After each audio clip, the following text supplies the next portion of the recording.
Namo tassa bhagavato arahato samma sambuddhassa. Namo tassa bhagavato arahato samma sambuddhassa. Namo tassa bhagavato arahato samma sambuddhassa.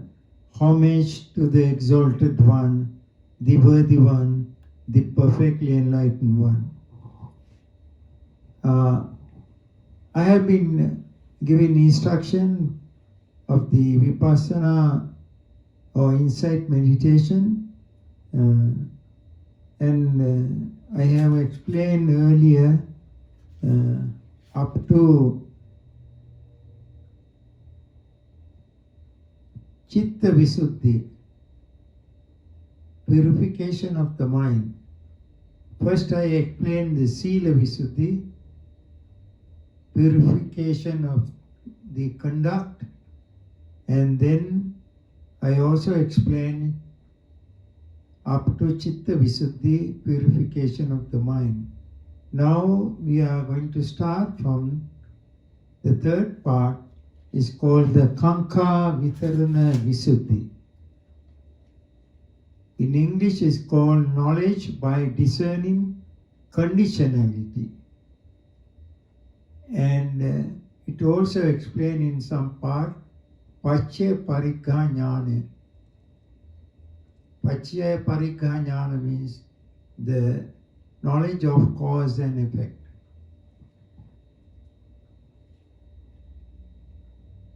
Every time I introduce part by part of this Vipassana practice, I again remind you a little bit of the practice.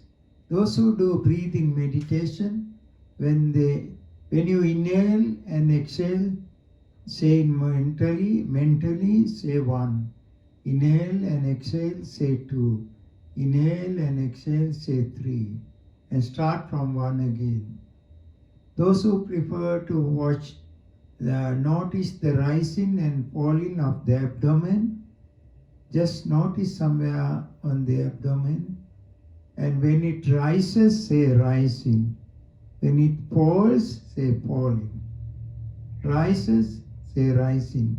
When it falls, say falling. Rising, falling. Rising, falling. While concentrate of the rising and falling, if you happen to hear a sound, for example, somebody opens a door or window or something, just say 3 times, hearing, hearing, hearing, and come back to rising and falling of the abdomen.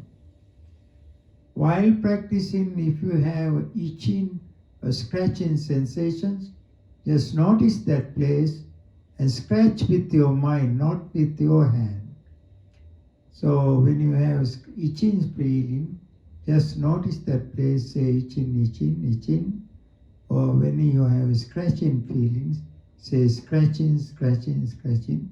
Come back to the rising and falling of the abdomen. While practicing this meditation for a few minutes, you may experience some painful sensations. When you have knee joints or somewhere, if the pain arises, do not change the position.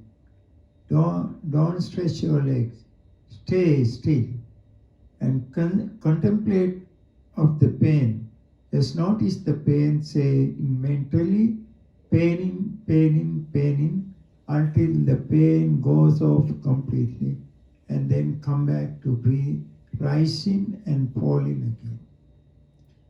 If you have a painful feeling, notice that, come back to rising and falling again. If you have a comfortable feeling, be aware of the comfortable feeling and come back to rising and falling of the abdomen. If you feel neither comfortable nor painful, just calmness, just be aware of your calmness and then come back to the rising and falling of the abdomen. While meditating, if you remember something, say remember, remember, remember, and come back to the rising and falling of the abdomen. If you are thinking, say thinking, thinking, thinking, come back to the rising and falling of the abdomen. If you have anger, say anger, anger, anger, twice or thrice, and come back to the rising and falling of the abdomen.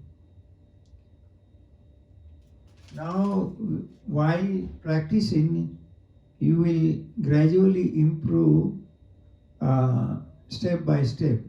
Now we come to the third part of this meditation instruction. It's called the Kanka Vitarana Visuddhi, purification by overcoming doubt, knowledge by discerning conditionality. Is called the Pachya Parikanyani. That helps you to understand the cause and effect. When the purification of view has come to maturity, one sees very clearly the process of mind and body. So when the purification, when you improve your concentration and insight into a certain level, you will clearly see the mind is a separate thing and the body is a separate thing.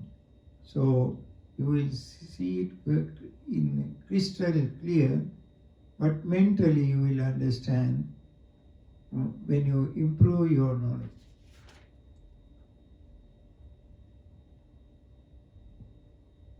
For an example, when one intends to bend his arm, he will come to know the desire to bend the arm. Then after that, he will notice the bending part of his arm. First he comes to know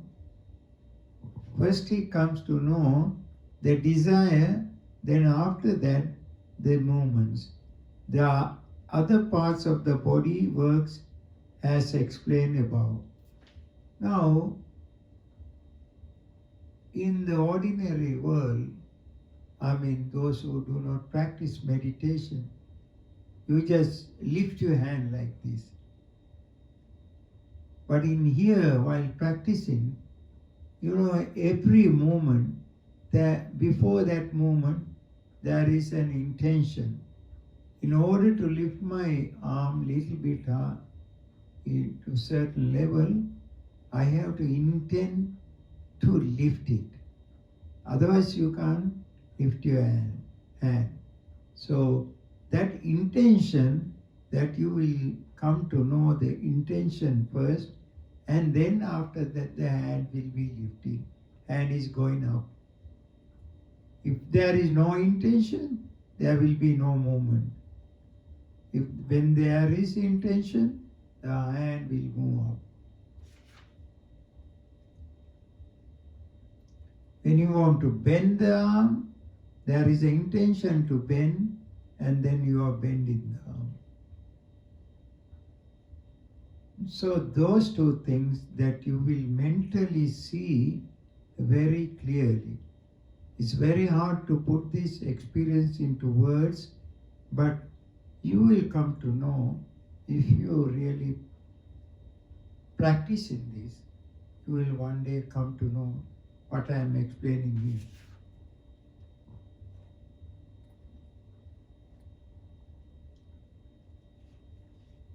Further, he comes to know when there is I and the object, there arises a thought to notice.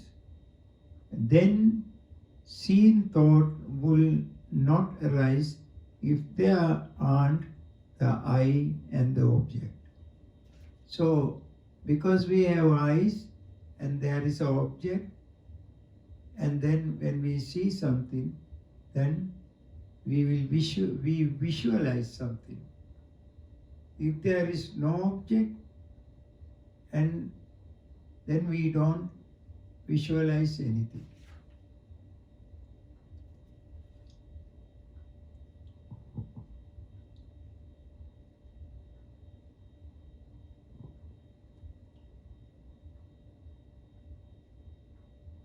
So, because we have eyes and there is an object, and because of that, we visualize something.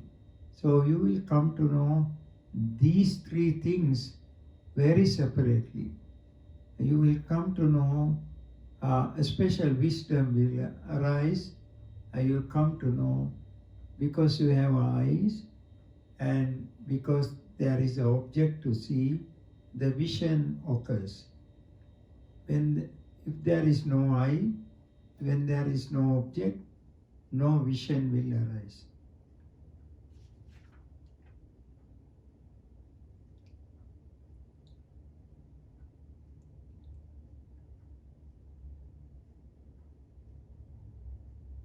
Where there are the objects, there arise no such thoughts of recognizing them. So, if there are no objects to notice, then there arise no thought or no intention of noticing. At this point, the meditator experiences painful feeling in the body. When you experience these things very separately, the eye, the object, and the vision, while practicing, you will come to know these things very clearly. Then there will be very painful feelings will arise, especially in knee joints. If you stay still without moving your position.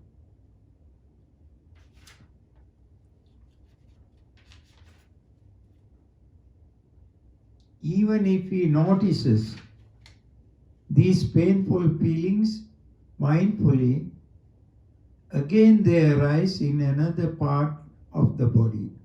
When there is a severe pain occurs, even if you notice or use mental notes like pain, they disappear from that, pain disappears from that area, and pain will arise from another part of the body. If he notices that painful feeling, they arise in another place again. He will experience the initial part of these feelings, but not the vanishing part. So he will hear when the pain arises, the meditator will recognize, mentally he will come to know the arising of the pain, but not the vanishing of the pain. He will also have mental visions such as pagodas, a monk, a man, a house, a tree, a garden, heavenly mansions, clouds, and various other visions. While closing eyes, or maybe some people might see with open eyes, he will visualize something, various figures, waterfalls, gardens, people, animals, and various things. He will see on his through his third eye, not with this eye, he will see. But some meditators, they can see even while opening eyes. But actually this vision comes from the third eye. When he notices these mental visions mindfully, they disappear and appear again. When he notices these mental visions, they disappear and arise again. Even if he notices these visions, he will see the initial part of these objects, but not the vanishing part. So even if he notices these objects, he will see the arising of the object, but not the cessation of the object. So he will see only the arising part of these mental visual objects. Or When he hears, he will only see the sound, the rising of the sound, but not the vanishing part. If he notices painful feelings, he will notice the rising of the pain, but not the vanishing part of the pain.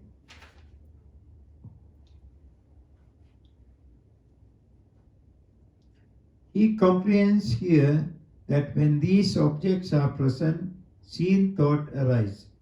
When there are no objects, no seen thoughts arise. Because there are objects, seen thoughts arise. When there are no objects, no thoughts of seen or intentions of seen or any thoughts will arise.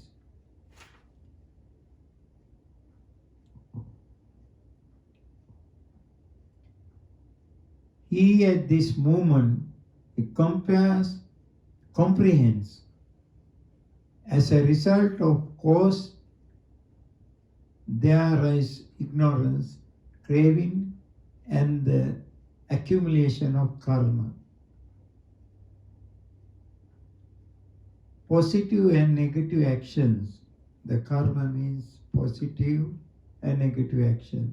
Due to the karma, there arise these thoughts.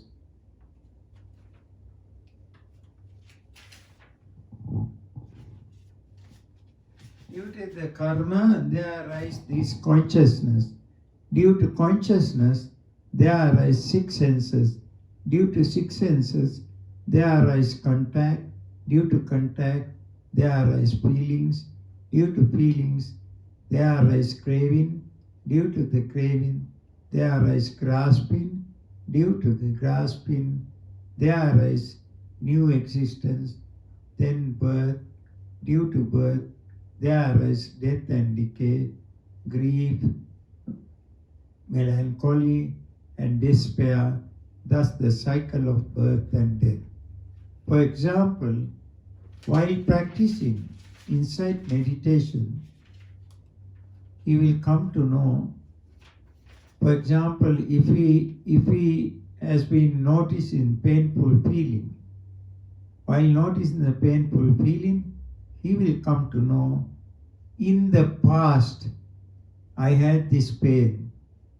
Due to my ignorance, my mind was attached to certain things, and because of that, now I have got this body, and I am here now.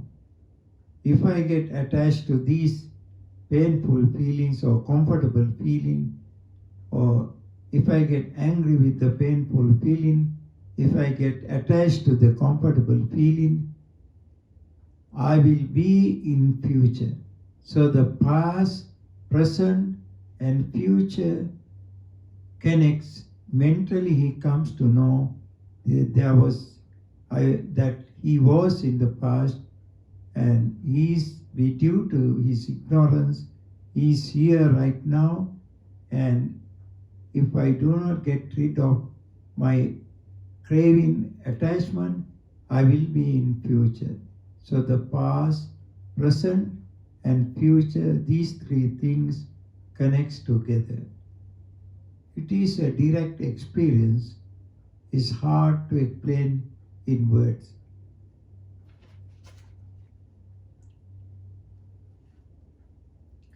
Further, the meditator comprehends thus: I have been experiencing these painful feelings in this life, and I have got attached to these comfortable feelings.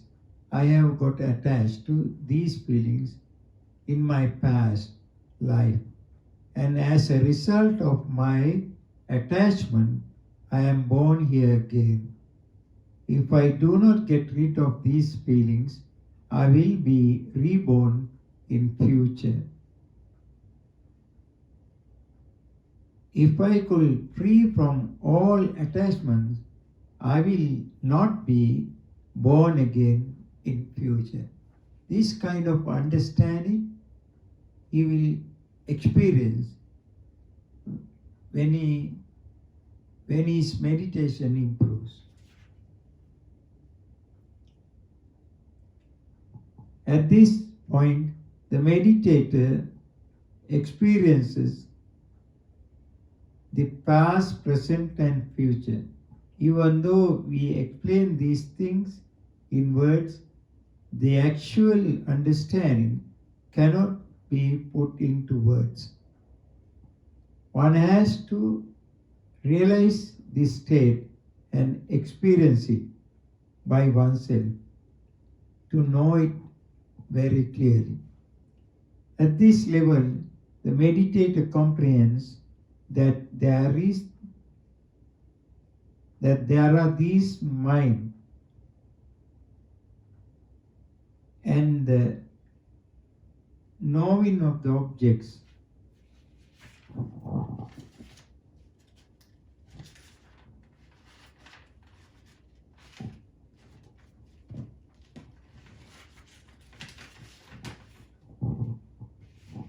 The meditator here comes to know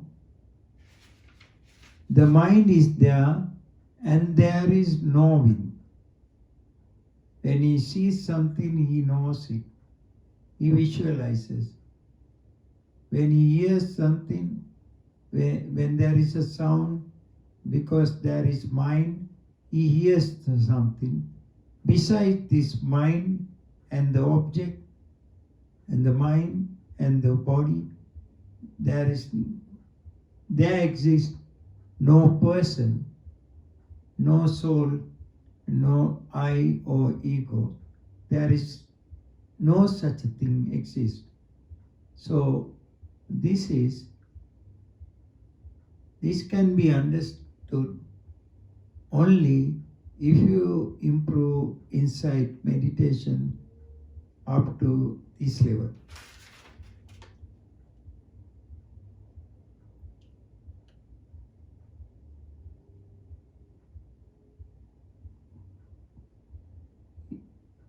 He understands there is only the movements of mind and body.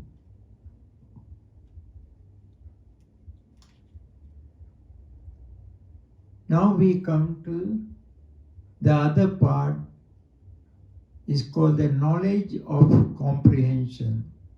So I'll be continuing it next time when I explain the fourth part. For now, we end our program now, and I hope that you will improve this insight meditation. And if you are really interested in freeing yourself from the cycle of birth and death, because we have attachment, we grasp everything. I want this, this is mine. We grasp, we get attached to the sound, feelings, thoughts. So, because there is attachment, there is grasping. Because of the grasping, there is re-becoming. So you re-become in a human world, heavenly world, higher realms and the Brahma world, sometimes in the lower worlds.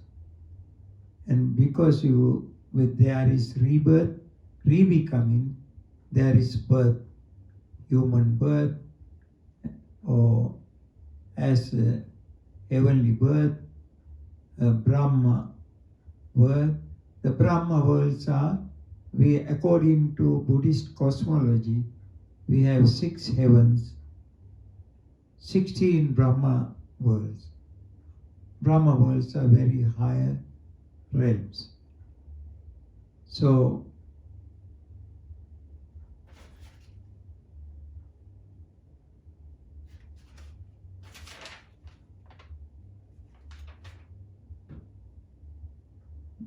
because we have attachment and grasping, we re-become in different existence. And when there is re-become, there is birth. When there is birth, there is death and decay, sorrow, lamentation, despair, grief, deep tribulation. All these occur because we are born. If we can free ourselves from grasping, then ourselves from all attachment, there is no grasping occurs. There occurs no grasping. When there is no grasping, there is no re-becoming. When there is no re-becoming, there is no birth. When there is no birth, there is no death and decay, no sorrow, no grief, no crying, no lamentation, no despair. Why is that? There exists nobody to experience all that. So we call it the end of suffering. So I wish that everybody who are interested in this Vipassana insight meditation practice, that you will gradually practice this and understand, improve your concentration and wisdom, and understand what the Buddha said more than 2600 years before. So before we end our program, we wish all living beings, may all living beings be free from all illnesses. May all living beings